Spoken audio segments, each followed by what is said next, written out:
ఆవిర్భావం చేశాం. కాబట్టి ఏంటంటే మతం పేరుతోటి దేవుని పేరుతోటి అసలు చేయవలసినటువంటి కార్యక్రమాలు విధానాలను చేపట్టకుండా ఇవాళ రాజ్యాంగాన్ని పూర్తిగా బలహీనపరిచి ఇవాళ ఎమర్జెన్సీని తలపించేటువంటి పద్ధతుల్లో ఇవాళ ఇద్దరు ముఖ్యమంత్రులు జైలు పెట్టారు. అనేక మంది నాయకుల మీద, అనేక మంది జర్నలిస్టుల మీద, ఒక ముఖ్యమైనటువంటి వాస్తవ విషయాలు బయట తీసుకొచ్చిన జర్నలిస్టుల మీద కేసులు పెట్టి జైల్లో పంపుతా ఉన్నారు, కాల్చి చంపేస్తా ఉన్నారు. ఎవరిచ్చారు వాళ్ళకి అధికారం? దీని పని కదా కేంద్రంలో ఉన్న ప్రభుత్వం. రాష్ట్రాల నుండి హక్కులు మొత్తం అణిచిపడేస్తా ఉన్నారు. రాష్ట్రాలకు ఫెడరల్ వ్యవస్థ పూర్తిగా దెబ్బతినేటువంటి పద్ధతిలో రాష్ట్రాలకు ఉండే అధికారాలు పన్నుల రూపకంగా కానీ ఇతరత్ర కానీ వాటికి లేకుండా కేంద్రం రూపీకరణ తీసుకొని కేంద్రం పెద్దలు చేస్తాం.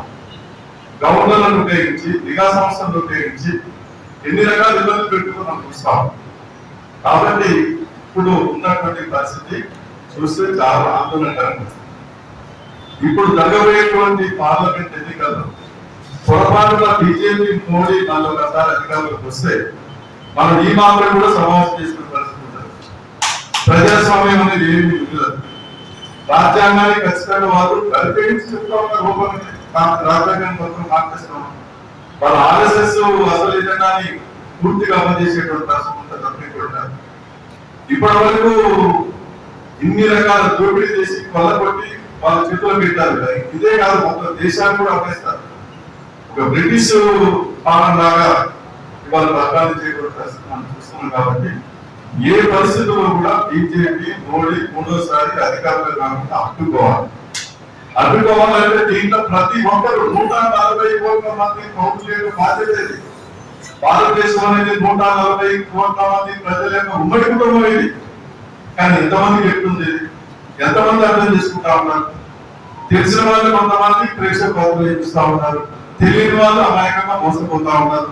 కొద్దిమంది తెలిసిన వాళ్ళు ఇట్లా మొత్తం సమాజంలో చెప్తా ఉన్నారు. ఈ పర్సెంటేజ్ తక్కువైపోయింది.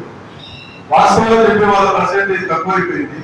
న్యాయం చెప్పేటువంటి వాళ్ళు, వాస్తవాలు చెప్పే వాళ్ళ పర్సెంటేజ్ తక్కువైపోయింది. మోసాలు చేసే వాళ్ళ పర్సెంటేజ్ పెరిగిపోతుంది. అమాయకంగా తెలియని వాళ్ళ పర్సెంటేజ్ ఎక్కువ. దానివల్లనే మనకి ఈ వ్యవస్థ అనేది ఇలా మొత్తం పాడైపోతా ఉంది. కాబట్టి అందరూ విద్యావంతులు, తర్వాత మొన్న ప్రధానమంత్రి హోదా ఎంత దుర్మార్గం మాట్లాడారు. ముస్లిం మైనారిటీ ప్రజలకు ఎక్కువ బిడ్డలు అనేటువంటి వాళ్ళకి హిందువుల మీద, హిందూ ప్రజల మెడల మీద బంగారం ఆస్తులన్నీ దోచి వాళ్ళు పెట్టారు. ప్రధానమంత్రి మాట్లాడచ్చు, రిజర్వేషన్ రద్దు చేస్తామని ఇప్పుడు రద్దు చేయమని మాట్లాడతాం. ఇప్పుడు వాళ్ళకి భయం ఉంచుతుంది. వాళ్ళు మాట్లాడేది వాళ్ళు వింటా ఉంటుంది.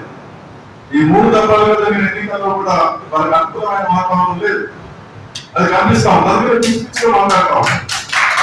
కాబట్టి మనం మన నల్గొండ జిల్లా మిర్యాలగూడ ఇదంతా ఒక చైతన్యమైనటువంటి ప్రాంతం. కాబట్టి ఇది తెలంగాణ సాయుధ రైతాంగ పోరాటం నడిపించినటువంటి కథ.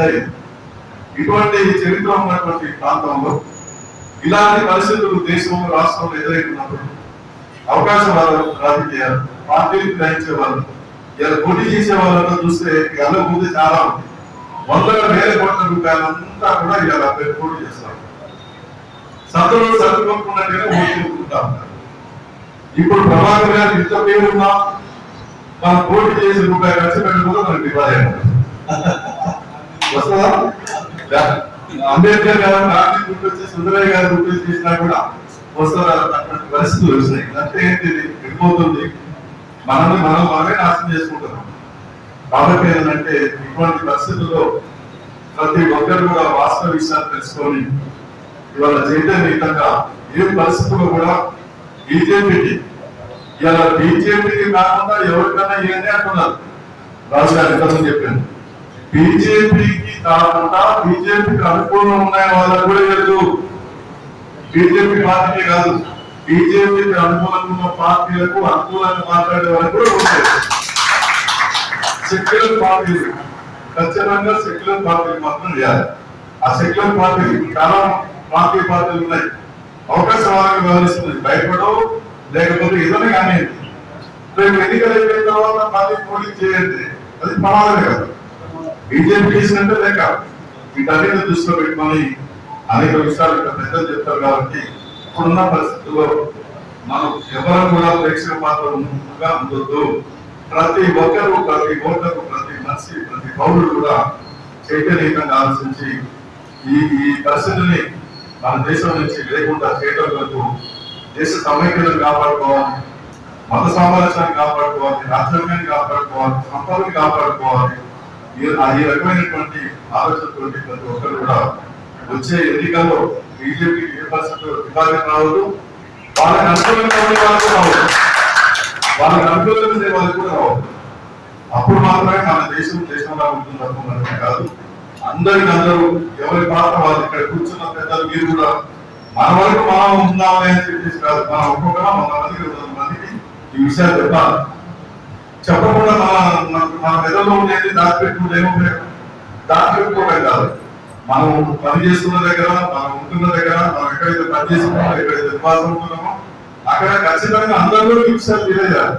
బీజేపీ యొక్క ప్రమాదం తర్వాత విధానాలన్నీ కూడా మనం ఎండగట్టేటువంటి పద్ధతుల్లో అందరూ ప్రయత్నం చేయవలసినటువంటి అవసరం ఉందని తెలియజేస్తూ, ఏదన్నా ఒక మంచి టైంలో ఇలాంటి సమావేశం సెమినార్ ఏర్పాటు చేయడం అనేది చాలా అభినందించదగినటువంటి విషయం.